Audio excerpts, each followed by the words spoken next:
Hey guys, welcome to the JB podcast. I'm Jag. And I'm Bryce. Today we're going to be talking about how good will the Atlanta Hawks be this season. Last season they had a record of 48-34. They were second in their division and fourth in their conference, losing in the conference semifinals to the Cavaliers. Yeah, and it's interesting because they lost arguably their best player this year to the Celtics, Al Horford, in free agency. But what they did do is pick up Dwight Howard, who I personally think is better than Al Horford anyway. You think Dwight Howard's better than Al Horford? Al Horford, in my opinion, is in his prime. Dwight Howard is in a decline, and he's also cancer to any team he goes to. Why do you say that? Why do you say he's cancer? Did you see the Lakers? Did you see the Rockets? Did you see the Orlando Magic at the end? I did, but I don't think that was his fault. I think he's getting a lot of negative media attention because one, with the Lakers, he was injured all year, still averaging 17 and 12, leading the league in rebounding. With the Houston Rockets, he was playing all-star level ball the first 2 years. And this past year, he still averaged 11.5 rebounds on a career-high field goal percentage. Yeah, but any team that he's gone to, hasn't done anything very much. Except for that one Orlando Magic team that made it to the finals, I believe. The Rockets went to the conference finals 2 years ago. Yeah, but still, I still believe that he's just giant cancer out in the court.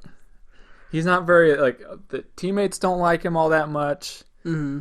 He's just not very teammate-oriented. I don't know. I would never want to play with him, in my opinion. Yeah. Here's what I see, though, with Dwight Howard. I see him revitalizing his all-star status in Atlanta for two reasons. One, I think Budenholzer can help it, will get along with him better, because he branches from the Popovich system, knows how to work with star players, And second, I still think he has a lot of offensive power to give. It's just the Rockets weren't utilizing him, you know what I mean? Yeah, and he wasn't demanding the ball either, but in the system of Budenholzer, he can utilize him as Duncan may have been utilized, you know what I mean? Yeah, I hear you. I still think he's not worth what they gave him. They gave him a 3-year, $70 million contract. He's making about $23 million a year. And there's other players in the league that got signed for less. Mm-hmm. And I just think they're a better fit for this team. Well, who do you think? Because Al Horford's making 29 to 30. Oh, that is true. So who do you think they could have gotten for Dwight, who brings everything Dwight Howard brings for that price? Because $23 million isn't even a max nowadays. I know the salary cap did go up, and they're paying players like crazy. Oh man, that's a good question. I have no idea. And another thing about Dwight Howard, he's really injury prone. Yeah, in my opinion. A lot of people say that he never got over his injury, when he was with the Lakers, but he's just really injury prone, and you never know when he'll play, or if he'll play 3/4 of the season, or if he'll really put all of his heart into that game. Mm-hmm. Yeah, honestly, he is injury prone, and I'd be worried about that. But the thing is, he's proven when he's healthy, he can be great for a team. You know what I mean? Defensively and offensively, and on a very high efficiency. But one thing I am worried about is the Atlanta Hawks gave up their all-star caliber point guard as well to the Indiana Pacers, Jeff Teague, and they put all their faith into Dennis Schroeder, which I'm not sure why they did, because they were saying Teague might leave next offseason, but Schroeder's a free agent as well. So I don't know why they put all their faith in a young point guard like this. Maybe Schroeder will break out and have an amazing year, but I don't know. Paul Millsap, though, is still their best player. I think he was better than Horford. Oh, yeah. Paul Millsap is without a doubt the best player. I still think he's one of the most underrated players in the league because he doesn't get much credit for what he does. But also with Dennis Schroeder, I believe that he's going to have a great season, a great breakout year.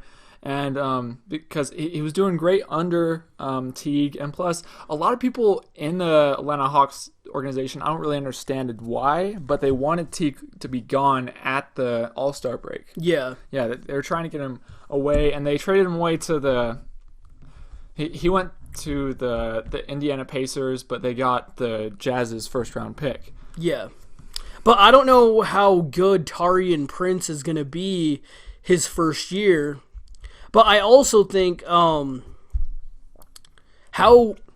So the Hawks 2 years ago had like a miracle season, somehow got the 1 seed, right? Budenholzer got Coach of the Year, they had 4 All-Stars, and it was like amazing year for them. But then last year they fell right back into mediocrity getting that 4 seed, and it seems like they've been in mediocrity for so long, even when they had Joe Johnson, Josh Smith, Jamal Crawford, Al Horford, like even when they had really good players, they were still 4, 5, 6 seed. Yeah. So, and I think they're probably going to fall back into that again this year. I think like with their roster right now, I don't feel like they improved. If anything, they might have gone down a little. But in the Eastern Conference, they're going to be fighting to be in the playoffs. Like the first 3 spots, I believe, in the Eastern Conference are kind of like set. Or like the first 3 kind of fight, and then below that, everyone else fights from 4th to about 10th or 11th. Everyone is fighting for a playoff spot, in my opinion. Yeah, I honestly see that because the record showed that last year as well. With I think was it 3 or 4 teams having the exact same record, but one team got the 6th seed and one team got the 3rd seed. Yeah. So I can see that happening again this year, especially with the hopefully increased health with the Wizards, increased guard play with the Chicago Bulls. New York is supposed to be good. I don't know about that. That's for another video, but I think New York will be in the playoffs this year without a doubt. I think they're guaranteed. Maybe we'll see about. I don't think they have a lot of talent on their team now. A lot of old, past their prime talent, but honestly, I think the Hawks can be better than a lot of the teams out east. I think they can be better than the Hornets. You know, I do agree with that. The Hornets, I feel like the Hornets didn't bring in many people, but this season. Oh man, it's hard to guess for the Atlanta Hawks for their win record. I'm gonna guess. Let's see, I'm gonna guess anywhere from 40 to 50, but I'm gonna put my pinpoint on 46 wins this season for the Hawks. So 2 less wins than last season. Yeah, 2 less wins because they lost their point guard. They lost one of a really good point guard. They lost Al Horford, which in my opinion is better than Dwight Howard. And I don't know, like it'll be interesting with chemistry and with Dwight Howard trying to run the show. Yeah, I agree. I honestly think they're gonna get 2 wins better, and I think they're gonna get the 50 win mark. But I think the East is gonna be better as well. So I think they're gonna be probably the 4th or 5th seed with 50 wins. But also, it's really interesting because Paul Millsap has been on the trade rumors for the past 2 years, and he's arguably their best player. I know he's getting kind of old. He's like 31 or 32. So he is getting a little older, but if they trade Millsap, they might not even make the playoffs this year. Yeah, that's very true, but I can't see him trading Millsap. Millsap is a key part to this team. The only reason if they traded Millsap for I don't know, here's a thought. If they traded Millsap to the Philadelphia 76ers, which I don't think Philadelphia would do this trade because they don't want any old people on their team. Yeah. But they could trade him to Philadelphia for Jahlil Okafor, and I feel like that'd be an even swap. Yeah. Well, the thing is, Dwight and Okafor are basically the same player. Okafor is just less athletic and younger. You know what I mean? Like, they both are going to clog up the paint. And I think Millsap will help the Sixers a lot because 1, veteran leadership, and 2, he can stretch the floor and he won't have to stand in the middle all day. But I don't know if Atlanta would go for that. unless they're looking to completely rebuild, which I think Dwight Howard would be really angry about since he just signed for 3 years. That's very true. Well, I think that ends our preview of the Atlanta Hawks. What do you think, Jack? Yeah, I'd have to agree. Atlanta is a really interesting team. I'm still picking them a pretty decent playoff seed. I would give them about fifth.